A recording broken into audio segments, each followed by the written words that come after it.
Bismillahirrahmanirrahim, kita lanjutkan ke materi berikutnya, yaitu di modul 2 kita masih tentang bagaimana cara membranding jasa digital agency kita, ya. Nah, di sini saya akan membahas bagaimana cara membuat brand jasa digital agency kita, ya, yang benar-benar ini berdasarkan pengalaman aja ya. Saya bukan seorang praktisi branding yang benar-benar ngebrand, ya, tapi ini berdasarkan pengalaman selama 1 tahun ini yang sudah saya lakukan bersama dengan tim. Dalam arti membuat brand digital agency ini, ya, memang awalnya kita ngomong, wah mudah banget nih, ya, gampang, tinggal kita promosi. Tapi ternyata, ya, memang semua itu terlihat mudah, namun ada banyak hal yang perlu diperhatikan. Dan ini jangan sampai teman-teman sudah nyeletus ngomong nama brand A, ternyata nanti ke belakang bakal susah, ya. Dan ini adalah pengalaman dari insting marketing sendiri yang teman-teman nanti bisa lihat, ya, bisa jadikan sebuah jangan acuan, ya, dalam arti pandangan bagaimana untuk membuat sebuah brand itu. Nah, ketika pemilihan nama brand itu sangat-sangat krusial.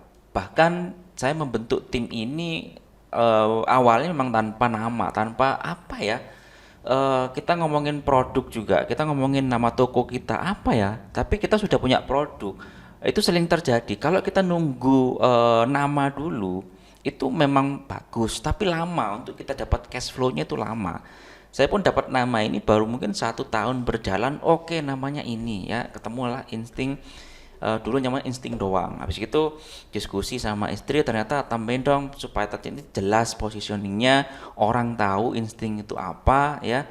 Karena memang kalau insting ini dulu kan kita ngomongnya, kita memang lebih fokus di Instagram, makanya Instagram marketing, akhirnya muncullah insting. Ya, dengan adanya tambahan marketing ini, ya, kita bisa menyimpulkan bahwa insting marketing itu adalah naluri, ya.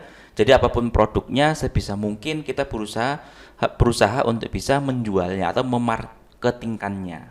Nah, jadi pemilihan nama ini, ya, sangat krusial. Jadi jangan asal jeplak atau asbun. Jadi apa namanya? Oh, sudah ini aja. Nah, karena nantinya akan berdampak pada saat teman-teman akan mendaftarkan legalitasnya, entah itu CV atau PT.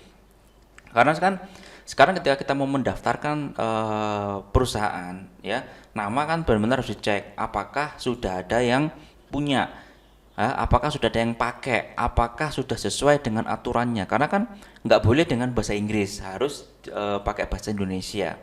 Nah, hal-hal yang seperti ini jangan sampai teman-teman sudah menjalankan selama 1 tahun, loh ternyata misalkan teman-teman pakai nama yang bahasa Inggris gitu loh, ya. Dan itu nggak bisa didaftarkan. Nah, apakah kita harus rebranding lagi padahal kita udah jalan setahun dan orang sudah mengenal brand kita, udah banyak klien. Nah, hal itu yang perlu teman-teman perhatikan. Terus yang kedua, pemilihan brand itu juga harus yang mudah diingat dan benar-benar menggambarkan dari bisnis atau jasanya. Ya, ketika teman-teman ngomongin tentang logo, ya udah, karena teman-teman sebelumnya punya tadi itu insting logo misalkan. Orang sudah mindset, ya, ketika mendengar nama insting logo berarti ini adalah jasa logo. Belum tentu mereka berarti tanya ini bisa website enggak, ya, padahal kita katakanlah bisa. Nah, hal ini teman-teman perlu perhatikan, ya, yang mudah diingat, ya, tapi juga menggambarkan bisnisnya secara keseluruhan. Misalkan insting digital kreatif itu masih boleh, ya. Terus yang ketiga adalah jasa yang ditawarkan harus jelas. Target marketnya juga harus tepat.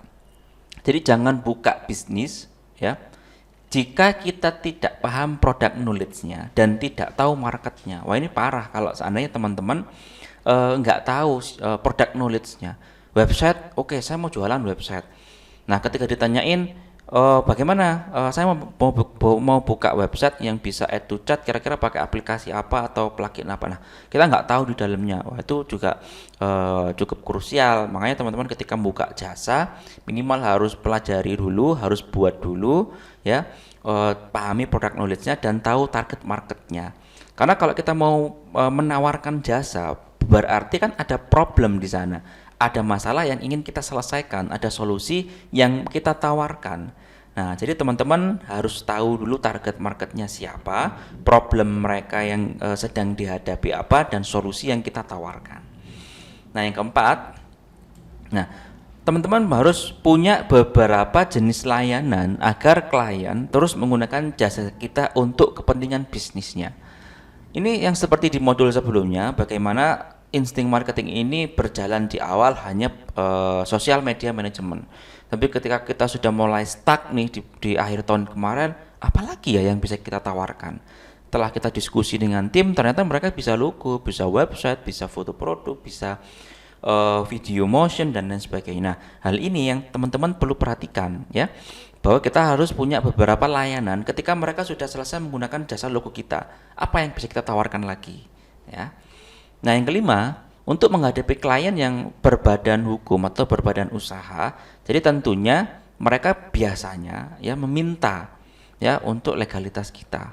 Jadi kita harus punya legalitas minimal CV, NPWP, dan jika memungkinkan segera daftarkan perusahaan Anda. Sebelum teman-teman sudah gencar, ternyata namanya sudah diambil orang, sudah dipakai orang, dan wah itu teman-teman bisa bahaya kalau kita sudah membranding nama kita gede-gedean, ternyata diciplak orang, namanya diamankan oleh orang, ya mereka nggak salah karena ketika mau mendaftarkan nama itu tersedia, ya domain itu tersedia. Nah, akun Instagram itu misalkan tadi itu sudah ada, nah teman-teman akan kesusahan, makanya segera ya daftarkan perusahaan Anda. Yang keenam, meskipun masih single factor ya, kita tetap harus bilang ya brand kita adalah perusahaan agar tetap terlihat profesional. Karena apa? Ketika saya menjalankan ini di awal memang tanpa legalitas sama sekali ya, kita memang benar-benar personal ya. Tapi kita ngomong bahwa perusahaan kita adalah apa ya? Dalam arti kita adalah perusahaan digital agency ya, tapi memang masih dalam proses pengurusan atau startup. Nah, hal ini yang teman-teman bisa menjadi sebuah perhatian ya. Dalam arti teman-teman jangan minder, karena banyak yang DM ke saya, yang PM ke saya, Mas, kalau saat ini kita masih single fighter itu bagaimana? Apakah bisa untuk menghandle klien-klien yang sudah katakanlah instansi atau PT atau klien-klien gede yang minta bagaimana sudah ada belum untuk CV dan NPWP-nya. Nah, itu mereka kadang membutuhkan itu. Ya, jadi ada 6 bagaimana cara kita bisa membuat brand jasa digital agency kita benar-benar terlihat profesional dan nggak asal-asalan. Nah, 6 poin ini teman-teman bisa perhatikan. Nah, ini juga ada tips ya. Jadi bagaimana yang kalau belum punya legalitas ya. Jadi gimana caranya? Satu adalah tetap tenang ya. Kita dulu juga, waduh, ada klien pertama kali nanya ada NPWP sama CV, sudah ada CV belum? Ada rekening CV belum? Waduh, bagaimana ya kita, wah ini kliennya juga cukup gede. Nah, kalau seandainya mau dilepas gitu aja ya eman banget, tapi kita coba handle dengan jangan panik ya. Jadi ketika calon klien kita tahu itu PT atau instansi dan mereka bertanya tentang legalitas kita, ya cukup bilang aja bahwa kita masih startup baru ya. Jadi teman-teman bisa menyampaikan bahwa nanti kita masih proses untuk mendaftarkan perusahaan kita. Jadi seperti itu aja. Tapi ya teman-teman tetap siapkan data pribadi lengkap seperti KTP dan NPWP agar mereka itu mencatat bahwa transaksi ke teman-teman itu sebagai perseorangan, bukan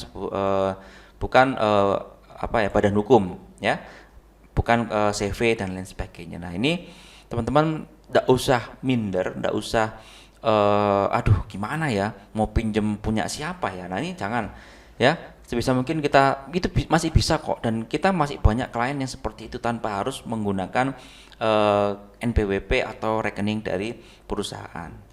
Oke, ini di modul ini tadi kita udah bahas tentang bagaimana cara membuat brand digital agency dan tips untuk mengatasi bagi teman-teman yang belum punya legalitas yang berbadan hukum. Oke, mudah-mudahan banyak insight baru di sini. Kita ketemu lagi di video berikutnya. Terima kasih.